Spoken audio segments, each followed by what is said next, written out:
Hello, today let's make the little egg baby from Hyrule Warriors Age of Calamity. When I watched the gameplay reveal last week, I had such a huge smile on my face when Nintendo offered us an egg in these trying times.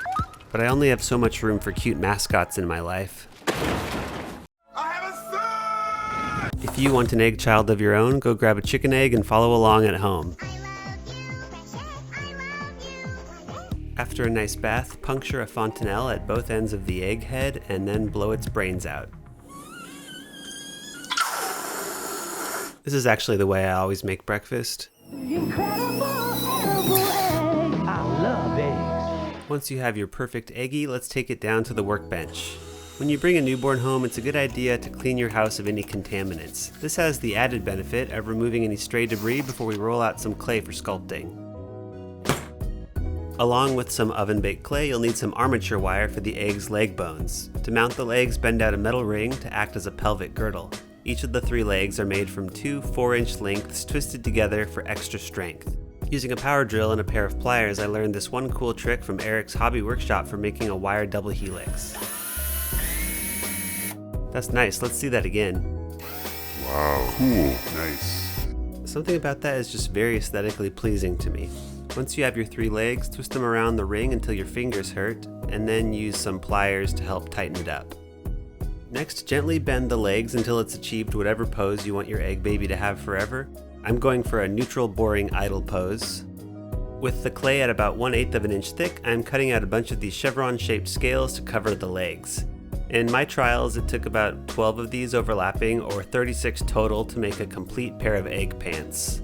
My method here was to work from the foot upwards, overlapping each scale one at a time and wrapping it around to the back, then using a pair of scissors to cut off any excess material. These scissors also help to add a clean seal to each scale. Each of the Egg Guardian's leg scales will have a white and gold portion, so I'm using a silicone sculpting tool to add a ridge on the edge of each scale, then using a ball-tipped tool to add a sort of hammered metal texture to the future gold areas only. Alright, that's basically everything for the egg legs. Now we'll work on the body head section. For much of the gold details, I'm rolling a thin snake of clay until it resembles a human colon. But before we get to that, I'm going to use one of these glass beads to make the Egg Guardian's eye. These are used to fill decorative vases at Kohl's. If you need one, avoid Amazon unless you want 20 pounds of them to build an entire army. I'm wrapping the eye with this clay tentacle to make the gold filigree, then deepening the lines with a silicone sculpting tool and adding more hammered metal texture. And great, the Namekian spaceship is done. Amazing! Oh yeah, important detail. I'm using some tacky glue to adhere any unbaked clay details in this project, since white PVA glue is oven safe.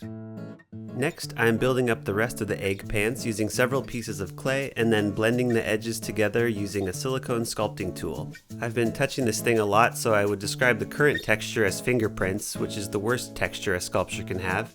To fix this, I'm using a balled up piece of aluminum foil to add a metal texture. I learned this technique from Frankie D. Crafter. I highly recommend checking out his channel for his super imaginative monster sculpting and painting. The front of the egg has this little shield embellishment, which I'm sculpting using some of these twisty snakes as a trim, and then more snakes as the wave-like pattern on the front.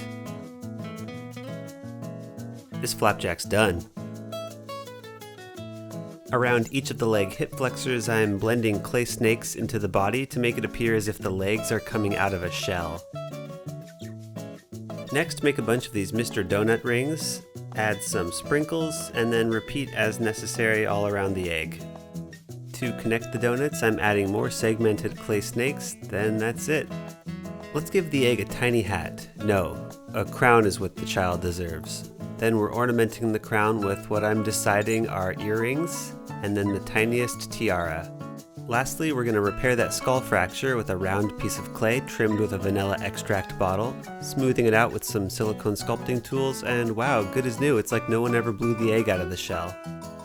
Time to bake this breakfast, but not before smushing on some very sloppy feet, and then baking for 15 minutes at 275 degrees Fahrenheit.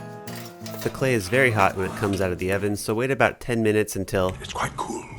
I'm definitely not a sculptor, but I actually think the details came out looking Quite cool. Time to paint. I'll be using these Tamiya paints plus a Citadel Earthshade, but there's no reason why you can't take a similar route with some craft paints and a homemade wash. I'm basing out all of the white shades first, starting with the egg toupee up top, then the legs. Don't worry about getting full coverage in your first pass, as lighter shades tend to need more than one coat to reach full opacity. Next, we're exposing the soft underbelly and coating it in a gunmetal gray, along with the feet as well. There were several times when I almost dropped this egg on the floor, which is why I started to paint on this lazy person platform instead. This also prevented me from constantly handling the egg and maybe accidentally touching a wet paint spot that hadn't dried yet. However, there are sometimes still those hard to reach spots, so the lazy person platform isn't perfect. You can see I was a little bit messy with the white, but no biggie since the gold is hiding all of those flubs. I didn't film it, but I actually ended up going back in with the white once more just to clean up any inconsistent paint coats. I'm using Agrax Earthshade to warm up the tone and add some shading in the crevices of just the gold and gunmetal details. This is where you could use that homemade brown wash instead, but I haven't refined my homemade wash to look as good as the pricey Citadel pot yet. And finally, a couple white orbs for the egg's crown. Before I roll the beauty shots on this nerdy Fabergé egg, let me show you a couple other neat eggs. Huge thanks to the new patrons that have joined me recently, namely Bob Szymanski, Isaac Wittenberg, and Jeffrey H. Rosenthal. If you're interested in supporting my crafting efforts and getting a shout out like these good eggs, head on over to patreon.com/StudsonStudio. Thanks!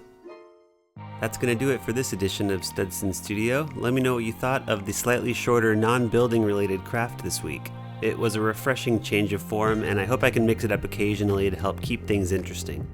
Thanks again to all my lovely patrons continuing to keep this flotsam and jetsam floating. If you're interested in getting sneak peeks on what I'm working on before it shows up on YouTube, I'm dropping the occasional nugget over on Patreon.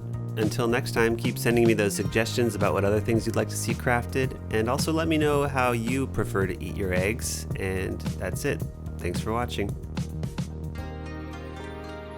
Let's be real, we all know what's going to happen to this little guy at the end of Age of Calamity.